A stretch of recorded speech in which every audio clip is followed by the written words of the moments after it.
Assalamualaikum warahmatullahi wabarakatuh. Kami dari kelompok 20 ingin mempresentasikan tentang analisis kemasan kaleng susu kental manis, yaitu yang beranggotakan Indah dengan NIM 100, Fatoni dengan NIM 048, Regal dengan NIM 011, Penina dengan NIM 115.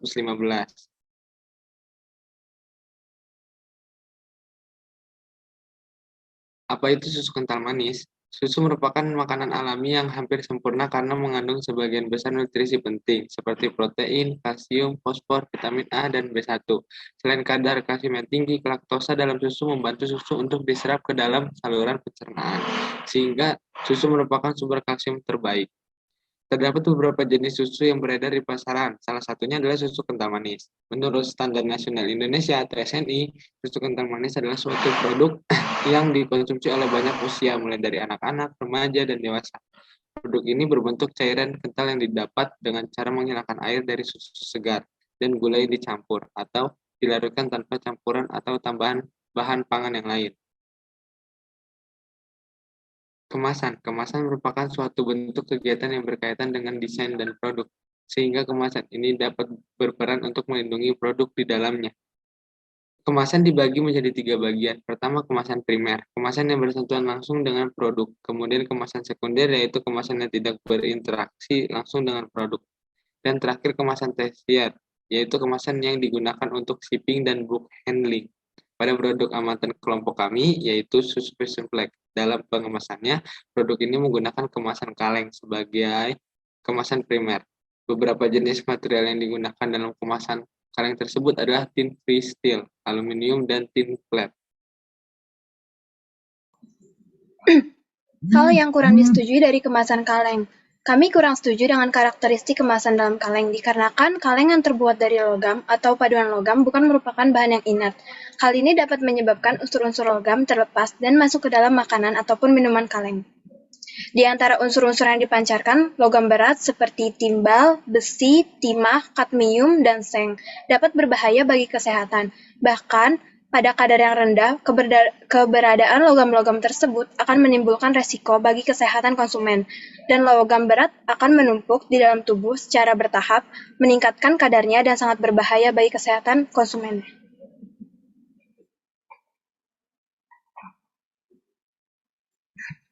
Usulan kemasan. Menurut kelompok kami, bahan kemasan yang cocok menjadi pengganti adalah kemasan botol berbahan LDPE atau Low Density Polyethylene. LDPE sendiri merupakan bahan polietilen densitas rendah.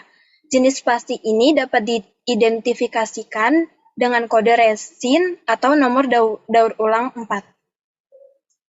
Keunggulan dari LDPE sebagai bahan kemasan adalah biayanya yang murah, proses pembuatan yang mudah, fleksibilitas, dan kemudahan daur ulang. Selain itu, LDPE menawarkan perlindungan yang baik dari uap air, tetapi tidak terhadap gas lain seperti oksigen.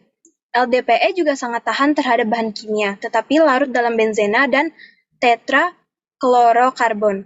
Kelompok kami memilih bahan LDPE agar kemasan dapat direfil ataupun diisi ulang.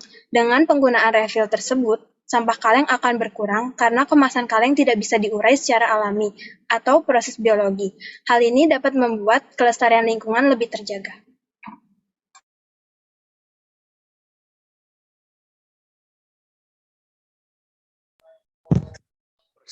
Persyaratan kemasan pangan. Yang pertama ada kemasan jenis logam kaleng dan yang kedua kemasan plastik jenis LDPE botol. Jenis logam yang pertama, persyaratan yang harus dipenuhi untuk kemasan pangan dalam jenis logam yaitu mengatur jenis tinta yang dilarang menggunakan yang tercetak langsung pada kemasan seperti pewarna, penstabil, dan pelarut.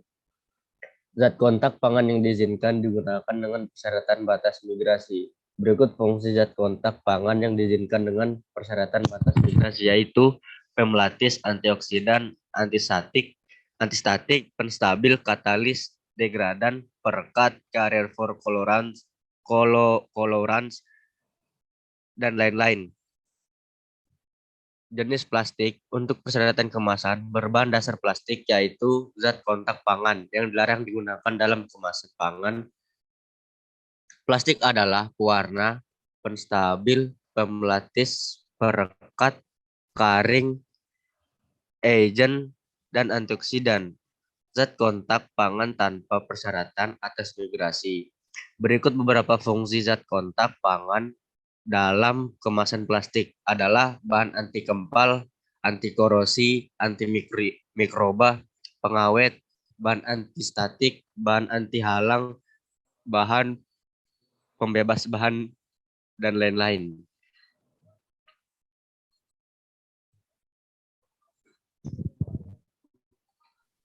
Beberapa aturan terkait kemasan. Yang pertama, Peraturan Menteri Perindustrian Nomor 24 tentang tercantum logo, tara, pangan, dan kode daur ulang kemasan plastik.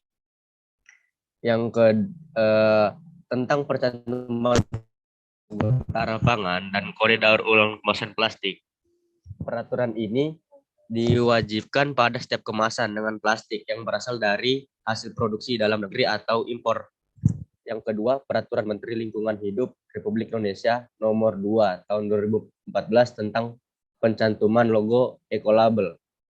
Peraturan ini bertujuan untuk mengatur percantuman logo ekolabel. Logo ekolabel yang diatur dalam peraturan ini terdiri atas logo ekolabel Indonesia dan logo ekolabel Swadeklarasi Indonesia. Kemudian Peraturan Badan POM Nomor 20 Tahun 2019 tentang kemasan pangan. Peraturan ini berlaku untuk setiap kemasan dengan kemasan pangan dari bahan daur ulang. Selain itu, setiap orang yang melakukan produksi pangan dalam kemasan harus menggunakan kemasan pangan yang tidak membahayakan kesehatan manusia. Dalam peraturan ini mengatur ketentuan terkait zat kontak pangan yang dilarang dan yang diizinkan dengan atau tanpa batas migrasi.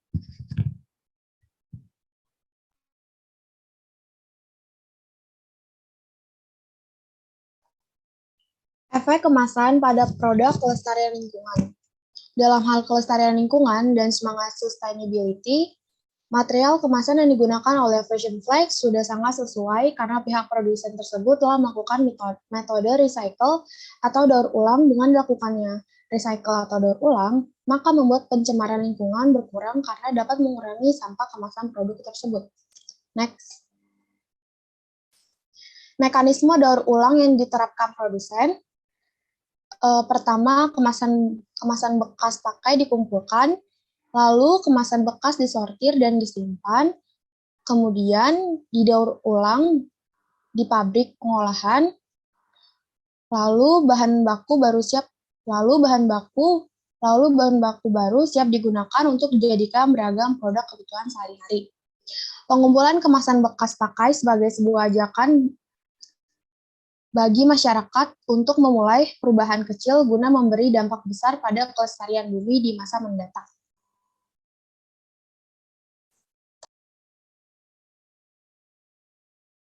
Sekian dari kelompok kami. Terima kasih. Sama-sama.